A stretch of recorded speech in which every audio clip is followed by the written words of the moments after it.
I'm Megan Kelly. I am the outreach coordinator for Audubon and Guthrie County Ag in the Classroom. And I'm going to talk today about hosting reading events in your community and hosting a story walk.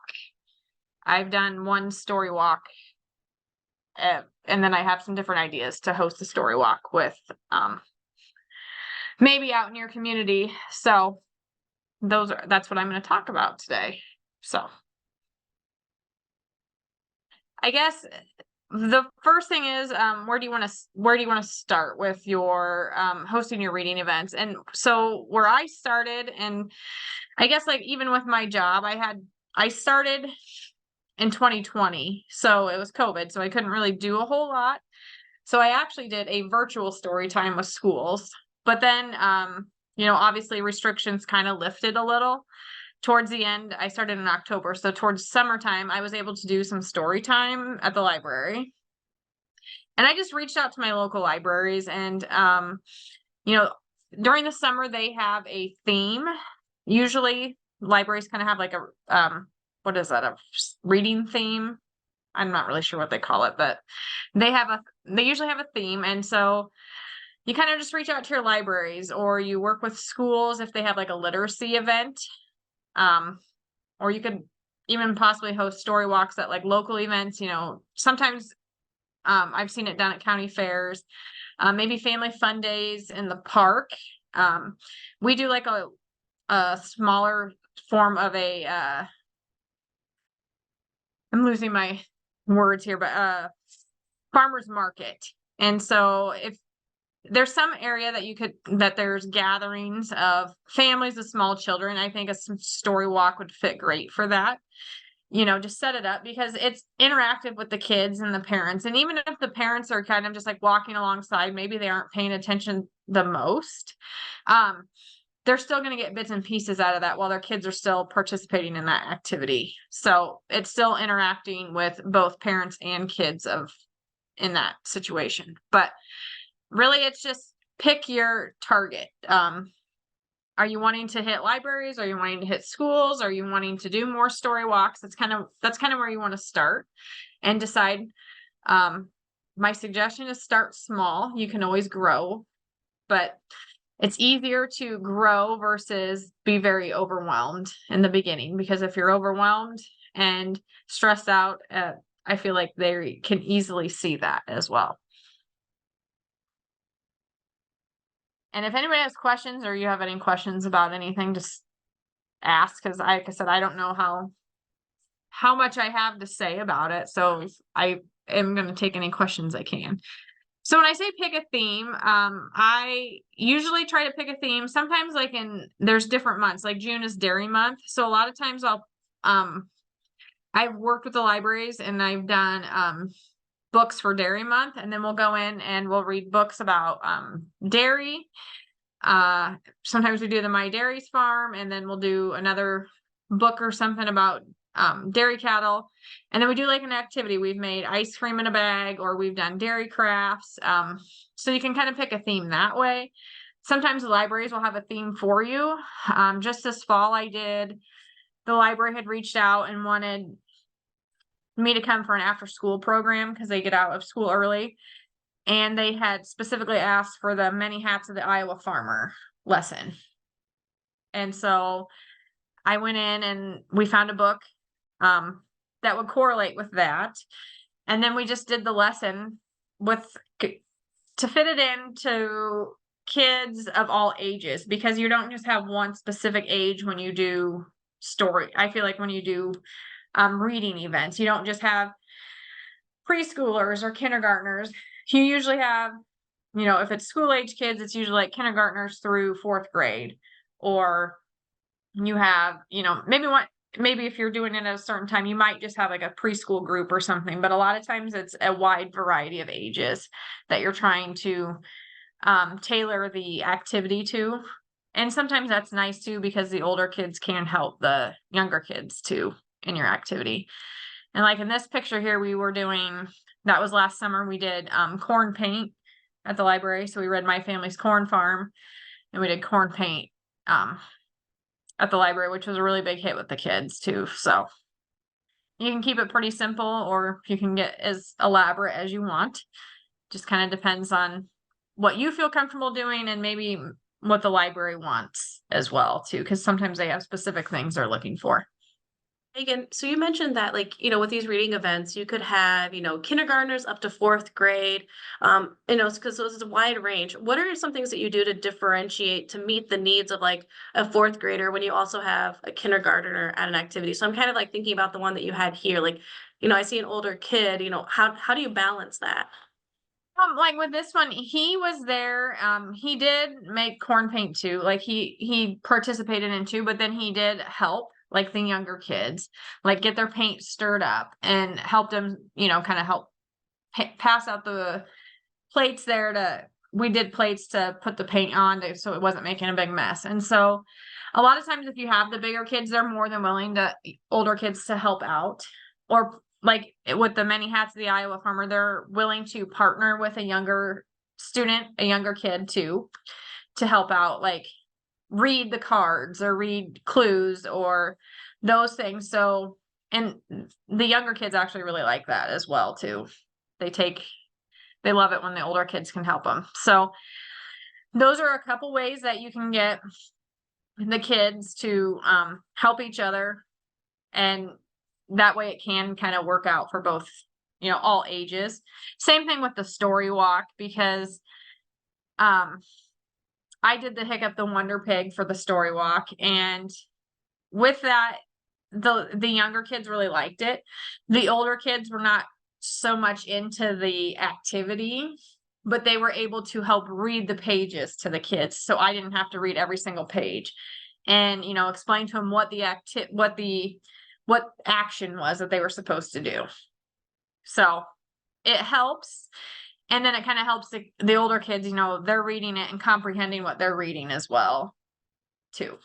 So like I said, once you kind of have your idea of where you're going, then you pick your theme, or you and the librarian or whoever you're partnering with kind of can decide a theme together. Or like I said, maybe they have a specific theme or something they're looking for too, that you can kind of go in and pick a lesson in a book for.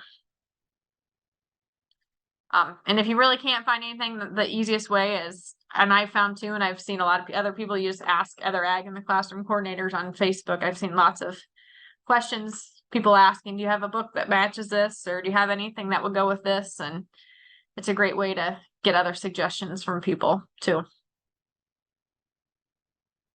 And then once you have your theme, you kind of plan your activity. And this is where I said, you start small. They love hands-on crafts and activities to follow the story. And if they know that that's coming afterwards, they're a lot more patient to sit through your story. I've figured that one out, especially during like summer reading programs, because it's a lot less structured than a classroom. And it's hard. I mean, you want to have the same rules as a classroom, but also you want to make it fun for them too, because you don't have to have certain, lessons and certain things they have to learn each time. And so if they know that something fun is coming, they are more apt to listen. And, if they know that something else is going to be something more fun is following. Right here with ice cream in a bag. Another fun one, like I said, for Dairy Month. Like I said, keep it small. These are all older kids. That one's kind of hard for younger kids just because the mixing of the ice cream. So that one would be good to partner an older one and a younger one together to help mix the ice cream together. Or if you have just younger ones, partnering two together, because it gets tiring for them to constantly mix the ice cream up. But like I said, hands-on crafts. And it can be something so simple as we did a cow craft out of a plate and then put like an ear tag. They got to decorate the ear tag, and they loved it. And it was something that if they didn't get done at story time, that they were able to take home and finish, and their parents could help them finish it too. So those are kind of ones to think about too, is if it could be taken home, is it something their parents are going to understand how to finish it too and help them with it and understand what they were learning about too. If maybe the daycare or somebody brought them to story time.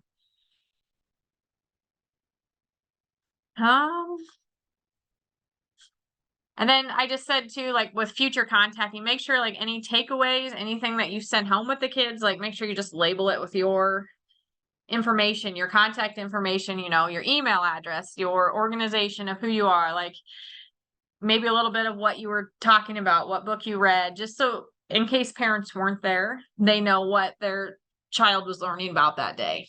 Because not all the time do parents get to come to like the story times, especially if it's at a library or even at the school too. I've noticed if you can do that, then when this child makes that correlation with you outside of that activity, because in smaller communities they see you out there and they're like, that's the lady that she talks to me about farming. That's what I always get. She talks to me about farming all the time. And then their parents can make that recognition too of, oh, they brought this home. This was what she gave them. This is what she talks to them about.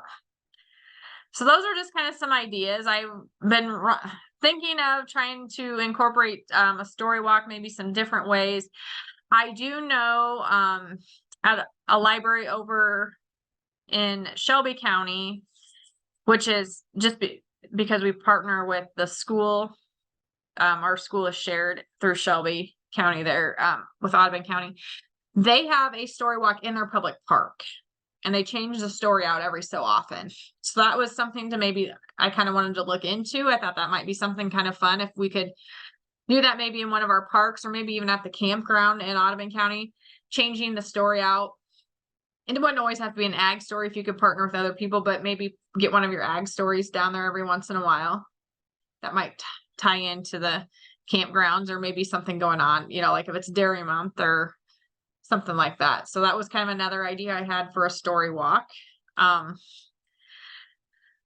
guess that's kind of what I do. I'm not big on reading books when I go into classrooms unless it's really younger kids, just because we're on such a short time frame. So being able to read a book to the kids is hard. So I do a lot of my book reading and those things in the summertime or after school programs and that kind of thing. So I wouldn't say, I'm no expert at it, I guess. I just do what kind of works for our little rural communities, I suppose. But the main thing is just reach out. I just reached out to my libraries. I emailed them, and I email them about this time of year for summer reading programs, kind of get on their calendar. Between the two counties, I like to get into each library at least once for the summer, for a summer reading program, because it's a good access to my students that I don't see most of the summer too. So then it gives me a chance to see them too. So Megan, do you have a favorite book that you like to share when you're doing these programs out in your community with reading? It just kind of depends on the time of year. I guess my favorite one in June was The Tales of the Dairy Godmother. The kids really like that book a lot, and I think it's cute. I guess I did just read the Red Hen Makes a Pizza to the kindergarten class because we were doing a pizza lesson, and that one was really cute, and the kids really love that book too. So I guess I don't really have a favorite. Sometimes it's harder to pick a book, I feel like, because it's either too young, like I don't want to go too young that the older kids are not interested, but I don't want to go too old where the younger kids are really lost in what you're trying to read too. Absolutely. So you mentioned that you're thinking of new ways to incorporate story walks, and you mentioned like there's that you've been able to connect with the libraries and different individuals and after school programs. Can you give us some ideas of like how do you reach out to them, or like how do you even find emails or know who to reach out to? A lot of times I've just looked up when I first started because I live in Audubon, so Audubon County was a lot easier for me to reach out to. But with Guthrie County, I had no idea who to talk to or anything like that when I first started my job. So I kind of just started looking on their Facebook pages or looked for websites, their library websites. And a lot of times there's like an email or a contact tab. So sometimes, a lot of times there's an email tied to that. So that's kind of how I got their email address initially. Or, sometimes Farm Bureau board members or Farm Bureau members would know who to contact for that too. But that's kind of how I reached out to them. Or how I found their contact information. And then I just wrote a nice email explaining who I am and what I did and kind of like what I was looking for, or if they're interested in me, coming in to read story, do a story time with them, or, story time and an activity with them during the summer. So I like that too, just mentioning that, all of us can kind of do some Google searching to figure out, okay, who do I talk to? And then just taking that step of like, okay, I'm gonna write this email and who knows what'll happen, but at least I'm reaching out to make that connection. Yep. And, if the email comes back, like sometimes they don't always have their email. Sometimes it's undeliverable. I have reached out through Facebook too, because a lot of them have a Facebook page. And I guess the good thing is if you reach out through Facebook, you can see if they've read their message at least. A lot of them are, and they are good about at least responding back saying, we have it all planned for this year, but we'd like to keep you in mind for next year. Cause some of them do start their summer reading program, like lists and things like that early to get those things planned out. They like to have all that planned out for summer. So some of them start planning those things now already. So that's kind of why I start reaching out early. So when you do your story walk, do you say a copy of the pages of a book, or how do you usually do that? And then post those? I did that. Do you remember when we did that Hiccup the Wonder Pig when we went to the IELTS training that year? Yes. And they sent that to me then. And that's the one I used, and I laminated it. Okay. And I know there's some other ones I went to and helped Mason with her, what was it? Her 3rd grade ag day in Cass County, and their extension had a different book with a story walk, and I don't remember what the book was. So I'm sure there's a whole lot of other books that have story walks to go with them. I just haven't found those yet. So I need to do some more research and find those, because I'm probably not creative enough to create my own. I will be very honest. I'm not super creative like that. And I'll say the nice thing about a story walk too is that the one that Megan, you're referencing from, I think was it 2 years ago, that was at the November conference for Ag in the Classroom. It will use Pick Up the Wonder Pig and then had like things that you could do with each page, like an action or a move like that with it. And so sometimes story walks don't even have that with it. A lot of times to do just a story walk, you would need 2 copies of the book that you get or purchase. And then 1 copy is for you to keep for your own records. And then the other copy that you purchased, you can cut and then put it up in order for people to read since you purchased that. There is information about like how to do like a story walk as well. You can just kind of Google search story walk and find information about it. But so you don't always have to do an activity with it. It could just be something that you put up at the fair. I've seen Iowa State was doing it. I think it was Story Walk at the Iowa State Fair, and it was one of the books, and then they just followed it around to read all of the book. And I think that year it was My Family's Corn Farm that they did.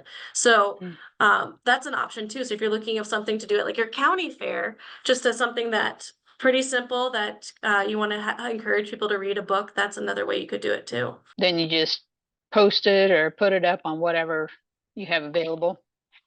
Yeah, normally you would laminate it and then tape it together with like a really good tape and then laminate that page again too. That way it's just nice and sealed and it can last multiple times or for at least a few days. And then yeah, you'll just like kind of put it up in a certain location.